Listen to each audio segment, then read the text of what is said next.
Maybe you've signed up for this course without much background knowledge of exactly what blended or online instruction is. You're not the only person confused when terms like blended, hybrid, virtual, online, or competency-based pop into conversation. In fact, as an emerging field of K-12 education, the common terminology is still developing. However, the International Association of K-12 Online Learning made an effort to articulate key terms in the Online Learning Definitions Project. This document is one of your first readings in this course. It will be especially helpful as a key to those of you who are not from North America or not current K-12 teachers. At any point that you don't know a word being used in the course content, don't be bashful. Ask your classmates using the discussion forums or our supplemental social media outlets to ask me. Let's start with the most critical terms. Face-to-face. Face-to-face is when two or more people meet in person.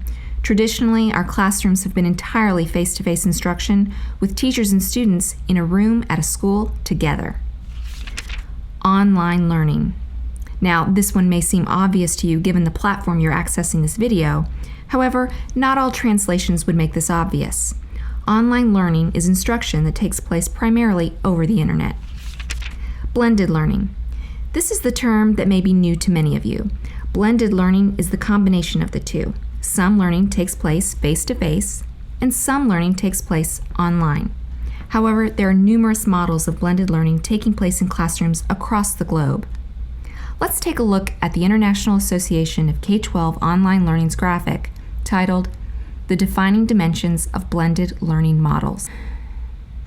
Blended learning is a continuum with all face-to-face learning on one end and all online learning at the other. However, it's not quite this simple.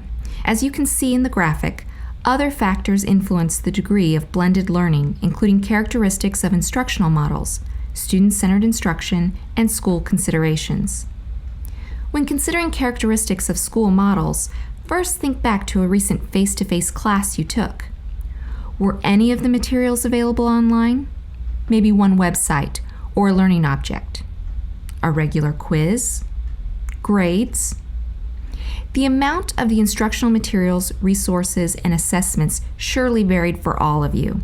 However, notice how the continuum starts on the left with minimal interaction from the student with online content, and it builds to the right to a completely online experience for the student. Now, when we look at the second major factor, student-centered instruction, some of you may wonder what that means. As educators, we often take that term for granted.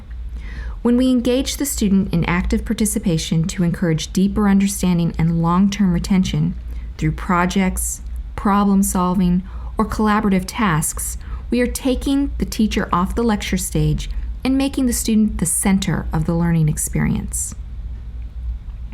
And when looking at this graphic, beside the Student-Centered Instruction tab, we see that the student is required to take more responsibility for his or her learning as we move closer to the right of the continuum.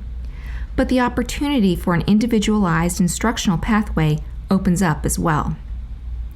The graphic then goes on to discuss school considerations, like instructional schedules and technology infrastructures. Take a careful look at this graphic to gather understanding of what blended learning includes.